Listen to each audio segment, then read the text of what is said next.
Dahil 16 na taon na ako dito sa UK, ito ang napansin ko na dalawang klase ng kabayan sa UK.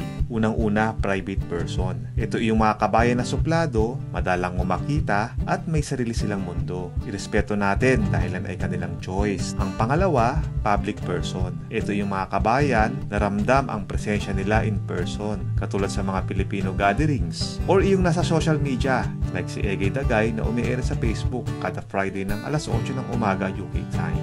Yung crowd mentality at mga marites na kabayan ay meron yan. Pero kahit anong lahi, meron yan eh. Iwasan mo na lang sila at gawin mo ang trabaho mo para sa matagumpay na buhay.